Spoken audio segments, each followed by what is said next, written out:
Oh, ooh, I'm not going back, better than before. I learned from the past, forgiveness opened that door. I got what I wanted, my life is much brighter now. I tell you my story, how to get an abundant life.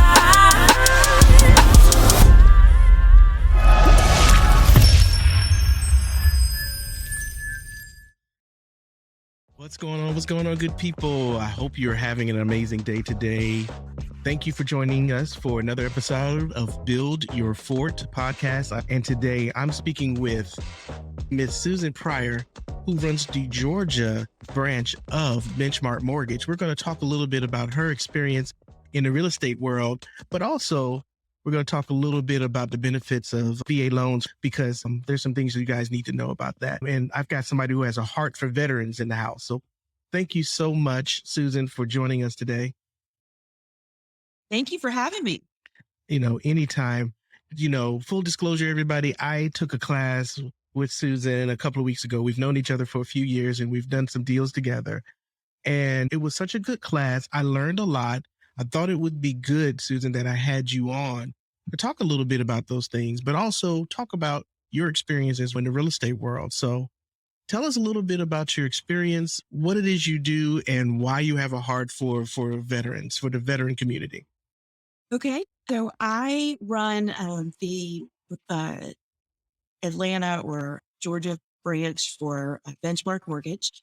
I have a team of 7 folks who work with me, and we say we're one big human because we're only here to serve the same clients. So if you work with me, you have a whole team on deck to help you get accomplished what you need to accomplish. We work on everything from FHA loans, conventional loans, anything to help somebody buy a house, anything to help somebody do a refinance. We even do reverse mortgages, which is going to be a bigger and bigger thing in coming years with values going up so high. And we absolutely have, as a firm, have a very big heart for veterans. And I have really enjoyed picking up that mantle.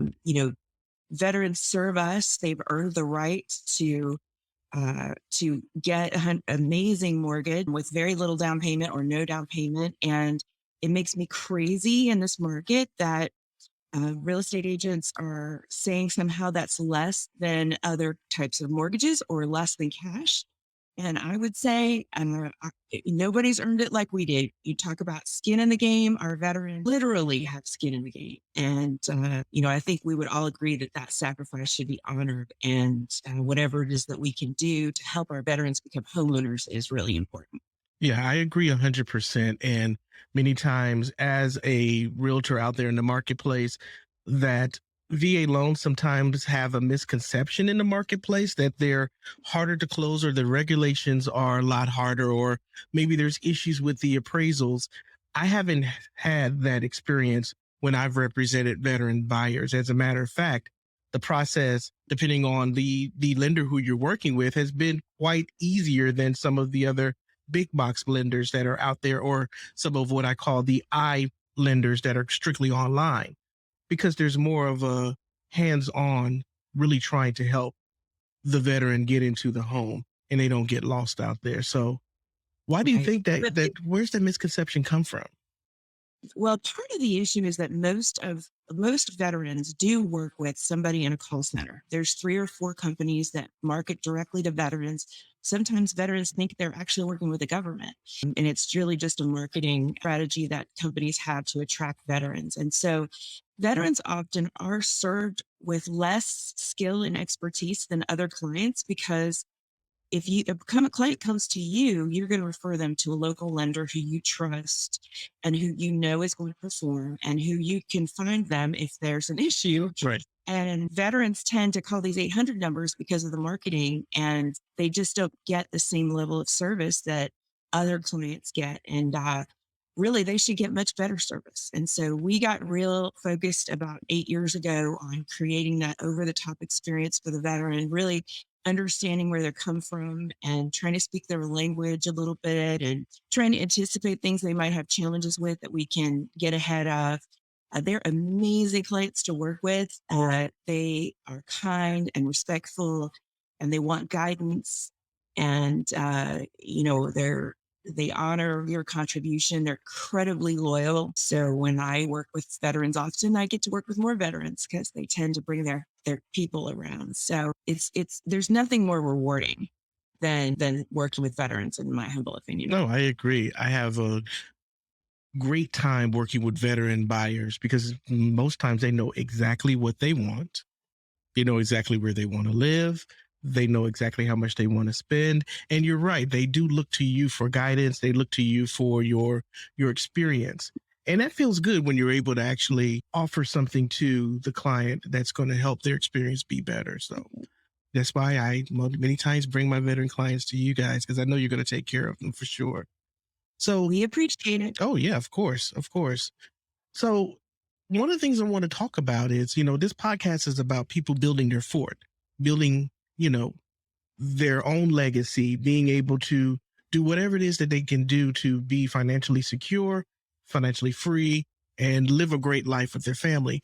And one of the things that I learned in your class was that veteran buyers can buy multiple properties with their VA loan with the intent to live in them. And if they decide to move on and buy another one, they can rent that out, Yeah, live in the new one, and they can continue to do that until they reach their cap.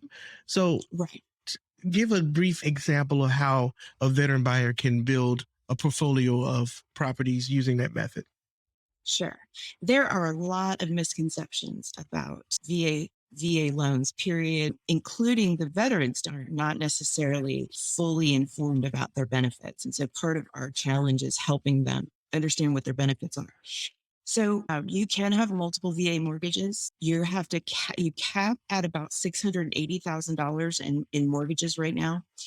So you might have to go out a little ways to find the right situation where you can have several mortgages and still be under your eligibility cap. So, for example, if you bought a $200,000 house, you buy it with no down payment, you get a very good interest rate. VA interest rates for high quality borrowers are usually about a quarter lower than conventional pricing. So you have owner occupied financing with a really good interest rate and no mortgage insurance. So that's a great mortgage. And then that veteran wants to move on. They buy a house a few streets down that's $250,000. Again, they can buy that house with no down payment, have an excellent interest rate, and rent out the first one. And then you'll have some value in that first one. So VA will allow you one time to refinance that first one into a conventional loan and then pick up the fourth product, the fourth house in a VA loan with no down payment and a great interest rate. So I love that for a young veteran who is interested in real estate investing. You can beat the snot out of the rest of us because you don't have to have a big down payment, and your monthly mortgage payments can be so much better than those of us who have to pay investment property financing rates. Yeah, that is a great strategy, a wonderful way to build a portfolio. So if I understand you correctly, your cap is 650,000, It's about 680. about 680. So you can buy easily at 200,000, 250,000, 3 properties. You're allowed one time to refinance one of those loans out to a conventional that frees up that either 200 or 250 that you can purchase the fourth property with no money down using your VA loan. But let's let everyone understand that you always have the intent to live in the property. This is not something for you to just go and try to rent it out. You must live in the property. We don't condone mortgage fraud at all. Your intent is to be able to live in the property. You need to move into the property, but there's nothing that says you can live there for 6 months Yep. and then go buy another property. And so it's a lot less restrictive than other programs, but it is only for owner occupied.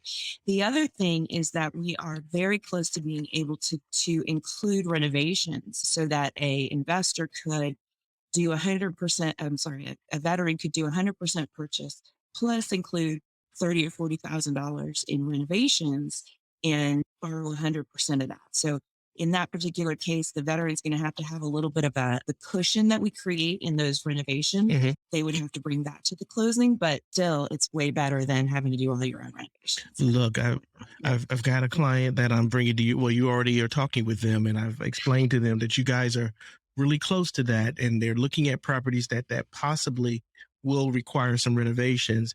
In the past, that hadn't been an option for a VA loan to be able to include renovations. So I'll be glad when you guys get that product in place, because there are going to be a lot of people that are going to be able to be helped by that. Right. Because, it is hard to get a house under contract, right? Yeah. So if you as a veteran, especially if you're like a little handy too, right? Like you could buy a house that's a little run down. You could renovate the things that you can't renovate yourself. And then you could use your own sweat equity to make that place great and then rent it out. I mean, who doesn't wish they would have done that when they were 20? Exactly. Exactly. And the realization that you brought at the class also was the fact that, the war in Iraq is over. Those young men went in their 20s. They're ready to, come out and retire. And right now is a good time for them to be able to go ahead and get into real estate, buy real estate, become a real estate investor. Don't forget my ladies, but yes. Yeah, you're right. Yes, there's a ton of men and women who have just reached the retirement age. And so, but they're in their early 40s. And so they're able to get out. They generally have $3,000 or $4,000 in retirement income that they'll get from the VA. Then usually they have another job when they get out. And then sometimes they also have some disability pay.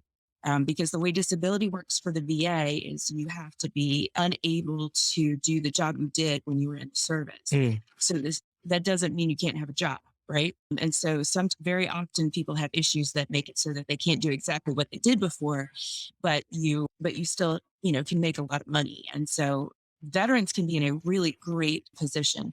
We service a lot of our loans, but we particularly choose to service our VA loans because VA loans actually perform better than conventional loans or FHA loans because, veterans have that nice cushion of money that comes in. They're less likely to have the income interruptions that the rest of the country has. They often don't have near as much student loans as everybody else because they use their GI Bill or whatever. A veteran that's fully disabled can apply to have all their student loans forgiven. So sometimes that's the case as well. So, there's lots of things that you can do to help that veteran. But you know what? Home ownership is so important to the veteran and military community, active duty community. When you're away from home, when you're in Afghanistan or you're in Iraq, and all you can think about is your family, and home ownership grounds them in a way that I think it's different for a veteran or active duty military person to own their own home. And part of what happens is they have a lot of downtime too in between deployments. Like I've had many veterans say to me that it really helped them get focused and comfortable in what was next in their life. Lots of crazy life transitions. Oh, for sure. For sure. So, again, everyone, I know I can't express enough how important it is for us to take care of our veterans and make it possible for them to achieve home ownership as well, because the market is really, really tight. And the misconception that veteran loans are harder to close is not the truth. And so just wanted to make sure that I put that out there. But I want to talk a little bit about you and your experience as your own budding entrepreneur for many years. You own several properties in real estate, whether it be commercial, Airbnb, and also residential. So how did you get started into, collecting the impressive portfolio of yours? Oh, I don't know. Maybe I was crazy when I was younger.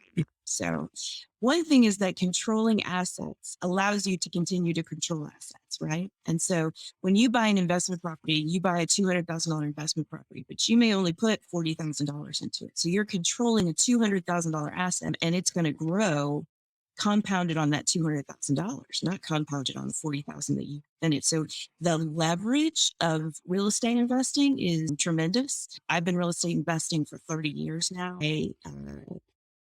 My dad used to own rental property and my mother was in real estate for 30 years. And so I think I was born to do that. So I was actually buying real estate when I was in the software business long before I became a mortgage lender.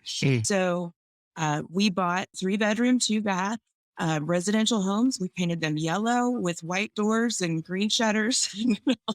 Every all of the rules that everybody told us to do back 30 years ago when you were buying real estate. We have still have 7 of those homes now. When about 16 years ago, my partner and I bought 2 office buildings that we work out of. Mhm. We recently sold one of our office buildings and did a 1031 exchange to buy beachfront property or beach view property, Gotcha. which has always been a lifelong dream. And, I do really, really well in the mortgage business, but it would be extraordinarily hard for me to be in a position to do that if I had not bought the investment property, the office buildings 15 years ago and paid down the mortgage for 15 years and got a little appreciation. And that is the reason that I can have a beach place. And then we also sold another house and then bought a mountain house. So this is my first step into the VRBO Airbnb world. I've never had vacation property until 2021, but here we are.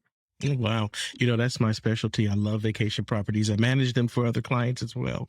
And there's nothing like it. There's less wear and tear on your home when you have somebody that's only there for a few days at a time versus a traditional renter that is there months on end. So I love that segment of the business.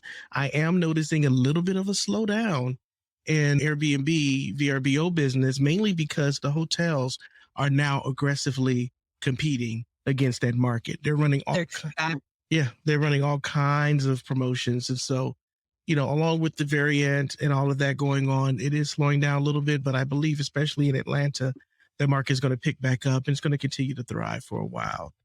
It's going to be real interesting to see how the next few years settles out. But our beach place we closed in mid-January. And we already have 13 bookings here at the end of it. Very nice. So that's very exciting. Probably means we're not charging enough, but I haven't learned all that yet. So Hey, I know a guy. Call me. We'll talk. We'll talk for real. So let's talk a little bit about the entrepreneur. For somebody who's looking to buy a property, they're an entrepreneur, they're either 1099 employee, or they may be getting a W-2 from their own company and they want to buy a property. And we run into this a lot when we have clients that are self-employed and they want to buy a home or they want to buy a rental property. What do they need to have in place so that they go in with their best foot forward when it's time to talk to a lender? Sure. So, every home mortgage is based on a few things. One is credit, one is income, one is assets. And then the last thing is the collateral itself. The house, is it a good enough house? Can you do a loan on it? Is it a livable condition? Is it appraised for what you're going to pay for it? What you have to do for income for self-employed borrowers depends on how good your credit score is. So if you have a really good credit score, then you may only have to provide 1 year of tax returns. And so that would be, if you only provide 1 year of tax returns, then I do have to show that you've been self-employed for 5 years. If you haven't been self-employed for 5 years, then I need 2 years of tax returns, both business and personal. And if you're somebody who owns lots of pieces of lots of other companies, we need business tax returns for any business you own more than 25% of. If you own less than 25%, then I can just go off the K1s. Okay. So you do have to make some money, on paper. So lots of times I ask my clients to bring the taxes to me before you file them. Okay. And then we can help you position yourself best if you're going to buy a house this year. Also, there are some things that we can add back into taxes. For example, real estate investors often have a lot of depreciation on their tax returns. When you fill out your tax returns, it says at the bottom you made $30,000. Well, if you had $10,000 in depreciation, I can really say you made $40,000. And so how to leverage depreciation is an interesting conversation. Sometimes capitalizing expenses works out better because lots of times there are different kind of incentives for people to make capital investments. So sometimes you can depreciate something that you bought 100% anyway the first year, and I can still do the add back. I got in the weeds a little bit there, but That's all right. the other thing we can add back is mileage. So if you're somebody who does a lot of mileage, then we can add back 22 cents per mile for your mileage. So that can help us. So there's just always things we're looking to do to try to get you a little bit more buying power. Okay. Makes sense. Makes sense. Because we do run into a lot of people who are self-employed and then they get really discouraged when they get to the point of trying to get pre-approved and only to find out that they can't do it. So I try to set people up for the win before they go and get pre-approved. And that's why I ask those questions in regards to what do these clients need to have. So it's never too early to talk to your lender. Okay. So, talk to your lender a year before you're ready. Yeah. Or whatever, because they're going to help you best position, help you get an idea how much money you have to save. Sometimes investor, the best thing to do is to have a partner that has really good income. And so we do a loan with both of you, or we do the loan in the partner's name and you're just on the title. Sometimes that's better for you because you're not on a loan. So, those are all strategies that, we can work with you on. Sometimes family members get together for that. There's lots of options. Also, a lot of people right now have a ton of money in equity in their current home if they were a homeowner before. And so lots of people are gonna have the opportunity to take more money out of their current home and put it down on investment real estate. And so the current equity market's going to give a lot of people opportunities to buy homes, but you're going to need 20 or 25% down on an investment property. So you have to figure out how to get that. That could be an equity line on your current home, or it could be a refinance where we cash out and put you into a new fixed rate mortgage. So those are all things we can talk about together. And it's better to talk about that a year ahead of time, so you have time to get all your ducks in a row. If you've got other kinds of debt, it's probably a good idea to look at doing a debt consolidation and paying off your debt so that you only have your mortgage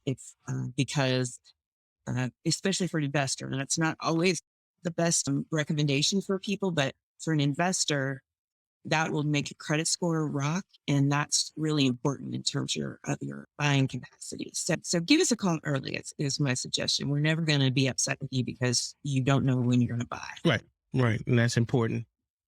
One other thought is that there's a lot of folks in their 60s who want to buy that second home, or who want to try an Airbnb, but don't have a lot of income now that they're retired. Mm-hmm. You can actually use a reverse mortgage to get money out to put down on a second home or your beachfront house. Or the other thing that allows you to do is if you want to buy, let's say the house you really want to live in is a $600,000 house, but you really only can handle a payment on a $400,000 house. You can get into a reverse mortgage and you put 50% down and then don't make a payment at all. And that gives you an opportunity to potentially live in the neighborhood you really want to live in because it's closer to the kids or whatever, even though it's really outside of what you would originally thought you could spend. Great strategy. I like that. All kind of strategies over here. And if anybody can do it, I know you guys can. So Susan, thank you so much for imparting your knowledge with us today. I really enjoyed talking to you. I love sending my clients to you, of course, because you guys, again, have a heart for veterans. And not only that, I can call you guys on a Saturday. I don't know if everybody has that option, but I know for a fact that if I need something quickly, I've had you guys on the phone pre-approving a client on a Saturday before the house left the market, and we've gotten it. So I always appreciate the fact that you can turn on a dime. So thank you for that. If I've never said it, I'll say it again now. I really appreciate your service that you provide to my clients. Well, I appreciate it. It does help to have a team, because then, like, when you do that, you'll text all three of us, and then whoever's available that weekend can get back to you, and the rest of us are, we only have to make sure one person is available on the weekend, and that works out really well. Oh, most definitely. Well, any words of encouragement, knowledge, anything you want to impart on the listeners before we leave? Any other veteran family, any investors, anything you want to leave us with? Don't give up. Don't give up. All right. Well, thank you so much, Susan. I appreciate your time. You have an amazing day, and we'll be talking to each other in a few.